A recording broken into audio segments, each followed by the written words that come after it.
मेरा नाम सतीश सिंह है। डॉक्टर जाकिर नाइक साहब, मैं 2 दिन से आपकी तकरीर सुन रहा हूँ। आपके तकरीर में मेरे समझ में ये आ रहा है कि कुरान में सबसे ज़्यादा इंसानियत है। मेरा सवाल ये है कि दुनिया में हम जो प्रैक्टिकली दुनिया में देख रहे हैं, ये मुस्लिम ही ज़्यादा सबसे आतंकवादी है, और जो मासूम लोगों की हत्या कर रहे हैं, तो इंसानियत कहाँ है? माशाल्लाह, भाई साहब ने 2 दिन तकरीर सुनी और उसे यकीन हो गया है क्या कुरान में सबसे ज़्यादा इंसानियत है। माशाल्लाह, उसके मुबारक देता हूँ। लेकिन सवाल अहम है, सवाल गलत नहीं, आपका सवाल सही है। सवाल है कि हम देख रहे हैं मुसलमान ही आतंकवादी है। ये झगड़ा फसाद, मुसलमान फंडामेंटलिस्ट है, मुसलमान टेररिस्ट है, आतंकवादी है। जब हम कुरान पढ़ते हैं तो हमें इसका इज़हार होता है। लेकिन ये है क्यों गलतफहमी, जिस तरीके से मीडिया गलतफहमियां फैलाती है, हम उसको इग्नोरेंस में, अनजाने में मान लेते हैं। टेररिस्ट के मानी क्या है? मैं कहता हूं हर मुसलमान टेररिस्ट होना चाहिए, आतंकवादी होना चाहिए। आतंकवादी की मानी क्या है तो समझ लो। टेररिस्ट उसे कहते हैं जो इंसान दूसरे इंसान के दिल में टेरर पैदा करता है। अगर कोई चोर पुलिस को देख रहा है तो उसके दिल में टेरर आता है, खौफ आता है। उस चोर के लिए पुलिस टेररिस्ट है।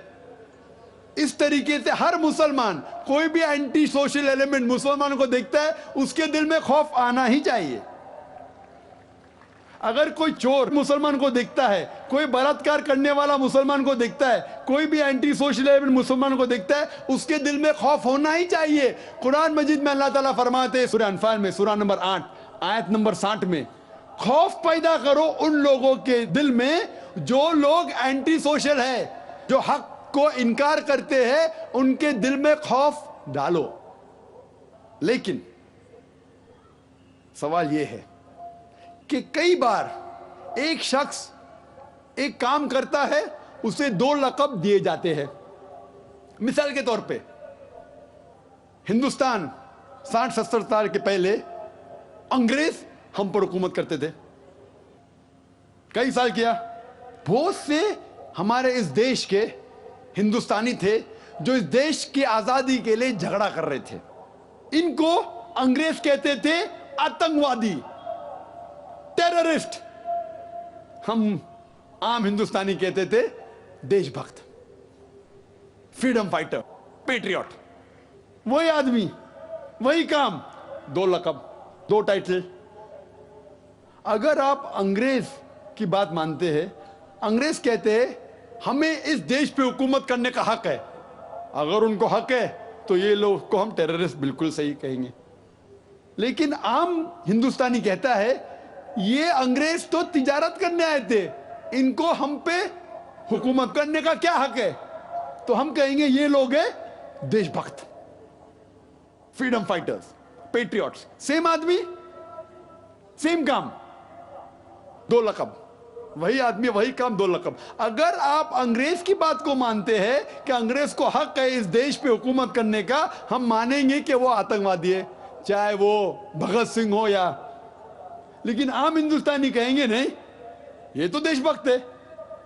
तो आप किसके नजरिए से देखते हैं चीज को, फिर आप फैसला करेंगे वो आतंकवादी है कि देशभक्त। आपके हिसाब से भगत सिंह देशभक्त था क्या आतंकवादी था? सतीश भाई, देशभक्त। देशभक्त, आतंकवादी नहीं था ना? था के भगत सिंह देशभक्त था क्या आतंकवादी था? देशभक्त, देशभक्त। हाँ, मैं भी समझता हूं देशभक्त था। हम अंग्रेज की बात को नहीं मानते। तो जब अंग्रेज टेलीविजन पे कहते हैं, CNN BBC पे, कि मुसलमान आतंकवादी, आप क्यों मानते? सवाल Nelson Mandela, old south African government जो थी, सफेद हुकूमत, वो नेल्सन मंडेला को टेररिस्ट नंबर 1 कहती थी। उसे अरेस्ट करके रॉबिन आइलैंड में 25 साल के लिए कैद कर दी। Terrorist number 1। जब नई हुकूमत आती है उसे छोड़ देती है, उसे प्रेसिडेंट बनाती है, टेररिस्ट बन जाता है प्रेसिडेंट। चंद साल बाद उसे नोबेल प्राइज फॉर पीस मिलता है। वही आदमी, वही काम। ऐसा नहीं कि पहले वो गलत काम किया, फिर अच्छा काम किया, फिर उसको अवार्ड मिला।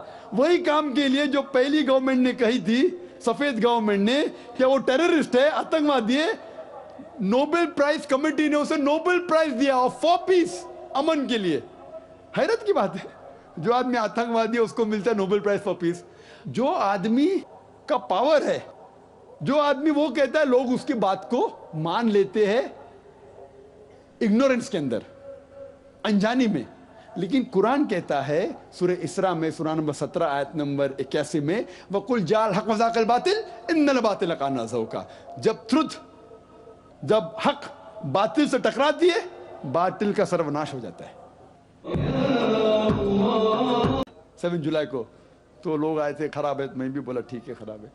तो वहाँ टोनी ब्लेयर आने वाले थे, वक्त नहीं मिला तो अपने चीफ ऑफ पुलिस को भेजे, बाद में मेयर आए थे।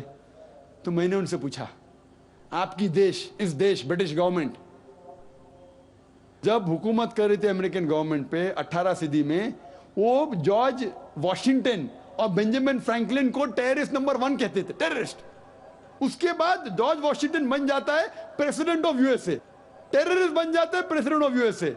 वो गॉडफादर है, गुरु है किसका? जॉर्ज बुश का भी, ठीक है ना, जॉर्ज बुश का गुरु है।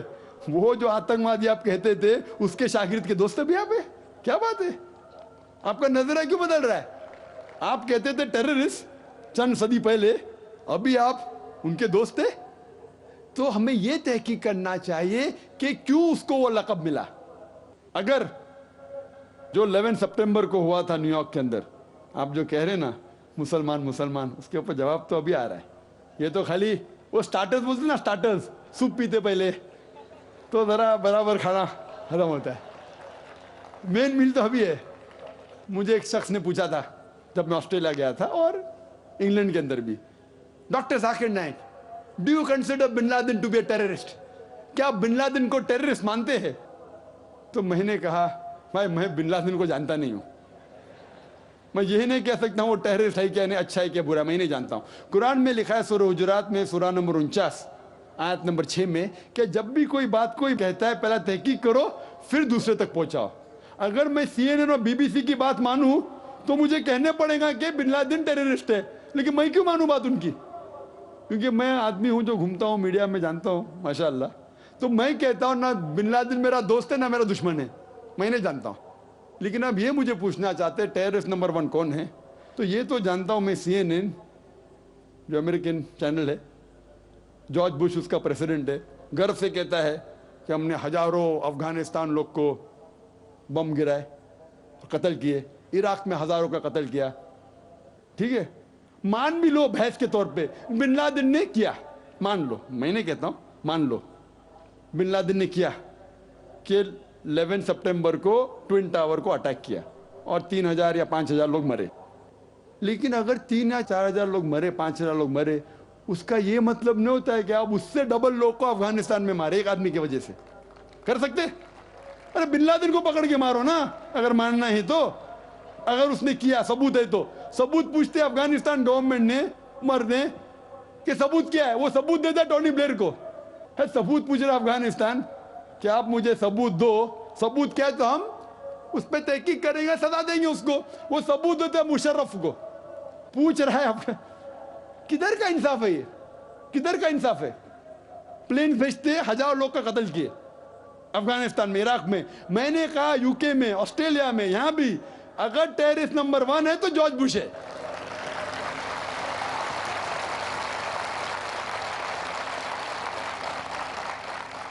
ट्विन टावर को किसने गिराया? CIA, FBI का क्या बजट है? इन लोग गर्व से कहते हैं अगर परिंदा भी पेंटागन के ऊपर उड़ेगा तो हम पहचान सकते। एक हवाई जहाज 1.5 घंटे बाद आके उसमें ठोक देता है, उनको पता ही नहीं चलता है। बहुत से अमेरिकन लोग, मुस्लिम लोग छोड़ो, क्या कहते, अमेरिकन लोग, क्रिश्चियन लोग कहते क्या ये इनसाइड जॉब था, अंदर की बात थी, ये अंदर की बात। जिस तरीके से ट्विन टावर गिरा वो प्लेन के जरिए गिर ही नहीं सकता है। कितने लोग कहते हैं कि ये जॉर्ज बुश ने किया अपने वोट बैंक के लिए। कल मैं कह रहा था ना पॉलिटिशियंस के बारे में, कल की तकरीर सुनी ना आपने, हकीकत लगी क्या ने? क्या होगा, 5000 लोग को मारो, वोट तो मुझे मिलेगा। $1 ट्रिलियन नुकसान, क्या फर्क पड़ता है? अगर नहीं गिराऊंगा ट्विन टावर को तो मैं थोड़ी इलेक्शन में आऊंगा। क्या करो, 1000 लोग का कत्ल करो, नुकसान करो करोड़ रुपए का, मैं तो आ गया वापस सीट पे। ये मैं नहीं कह रहा हूं, ये मैं नहीं कह रहा हूं, ये अमेरिकन लोग कह रहे। तो गलत है, मैं नहीं कह रहा हूं कि जॉर्ज बुश ने गिराया। मैं जानता ना, मैंने तहकीक थोड़ी की। मैं कह रहा हूं कि बाकी लोग क्या कह रहे।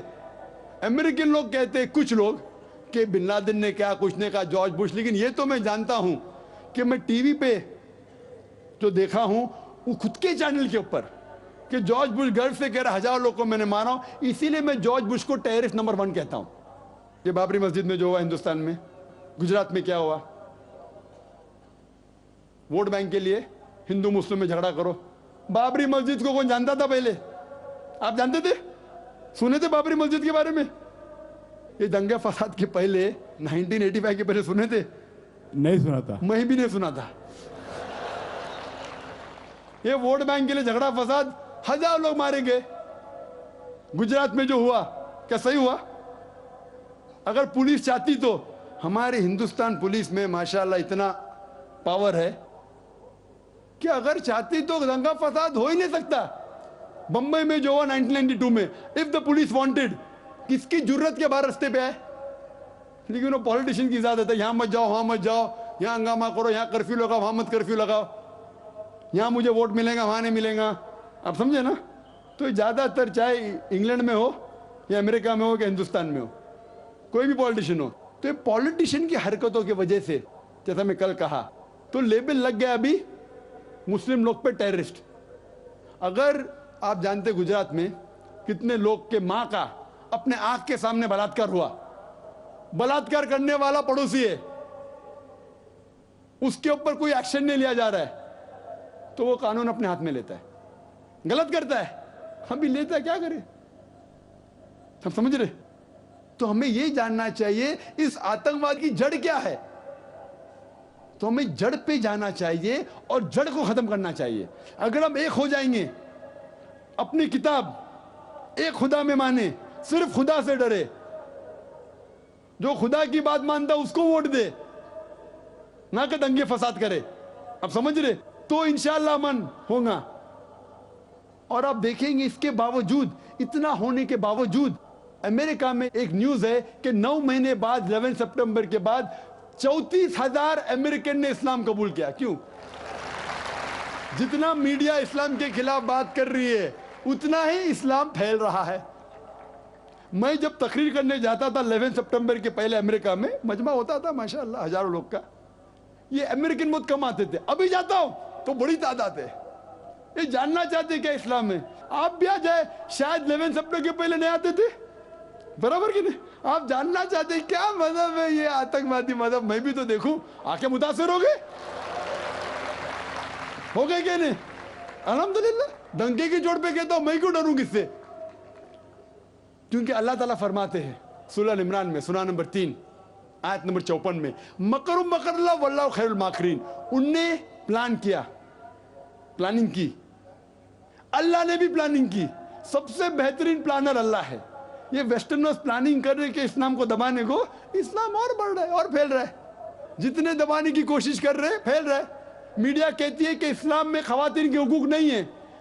2/3 ऑफ द पीपल एक्सेप्टिंग इस्लाम, 66% के ऊपर जो लोग इस्लाम कबूल कर रहे हैं अमेरिका और यूरोप में, वो वुमेन है, औरतें।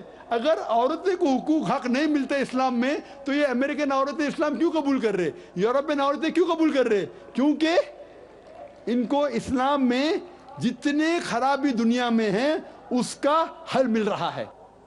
योन रेडली थी एक ब्रिटिश रिपोर्टर जो अफगानिस्तान में गई थी रिपोर्ट करने के लिए तालिबान के वक्त। जिस तरीके से सलूक किया तालिबान ने उनके साथ, मैं तालिबान का दोस्त नहीं हूं भाई, नहीं तो आप बोलेंगे तालिबान का एजेंट आ गया। मैं ना बिन लादेन को जानता हूं ना कोई तालिबान को जानता हूं, हक की बात कहता हूं, डरता नहीं हूं। अगर ब्रिटिशर्स ने कहा कि भगत सिंह टेररिस्ट है, मैं उनके खिलाफ हूं, डरता नहीं हूं। तो योन रेडली ने इस्लाम कबूल किया, बाद में गई थी खिलाफ लिखने के लिए, मुतासिर हो गई, मुस्लिम बन गई। तो इसीलिए हमें हक की तहकीक करना चाहिए और हमें जो लोग हक के खिलाफ है उनके साथ जंग करना चाहिए, तभी इस दुनिया में अमन होगा।